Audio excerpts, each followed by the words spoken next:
একটি ছোট্ট গ্রামে রাস্তার ধারে বেশ বড় একটি পাথর যুগ যুগ ধরে পড়ে থাকত। কেউ পাথরটিকে বিশেষ প্রাধান্য দিত না। ধীরে ধীরে সময় এগোতে লাগলো, গ্রামের পরিবেশও বদলাতে লাগলো। গ্রাম এখন আর গ্রাম নয়, ছোট্ট একটি শহরে রূপান্তরিত হয়েছে। যথারীতি জনবসতিও বেড়েছে, রাস্তায় চলতে শুরু করেছে নানান ধরনের যানবাহন। এবার পাথরটিকে নিয়ে শুরু হলো সমস্যা।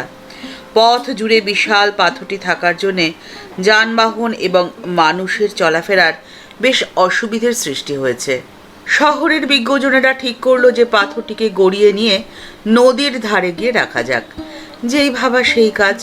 ৩-৪ জন লোক মিলে পাথরটিকে গড়ানোর চেষ্টা করতে লাগলো, কিন্তু পাথরটিকে নড়ানো গেল না। এরপরে ১০-১২ জন লোক মিলে চেষ্টা শুরু করলো। পাথরটিকে এক চুলো নড়ানো গেল না।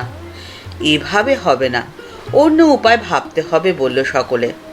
বড় মেশিন এনে এটাকে ভাঙার ব্যবস্থা করতে হবে। মেশিন আনা আর হলো না, আর পাথরটিও যেকে সেই পড়ে রইল। একদিন সেই শহরে একটি লোকের প্রবেশ, কাঁধে ঝোলা। লোকটির নজর পাথরটির ওপরে পড়ল। লোকটি ঝোলা থেকে হাতুড়ি আর কিছু সামগ্রী বার করে খোদাই করতে লাগলো। দেখতে দেখতে পাথরটির চেহারা বদলাতে লাগলো। একটি সুন্দর শিব ঠাকুরের মূর্তিতে রূপান্তরিত হলো সেই পাথরটি। শহরের লোকেরা তো বেজায় খুশি। সেই লোকটি ছিল একজন পটু ভাস্কর। সবাই তাকে বাহবা দিল, আর কিছু অনুদানও দিল। একটি মন্দির নির্মাণ করে শিব ঠাকুরের মূর্তিটি স্থাপন করা হলো। অবহেলিত পাথরটি শিবমূর্তি রূপে সকলের কাছে পরম পূজনীয় হয়ে উঠল। ঈশ্বর আমাদের সকলের মধ্যে কিছু না কিছু গুণ দিয়েছেন।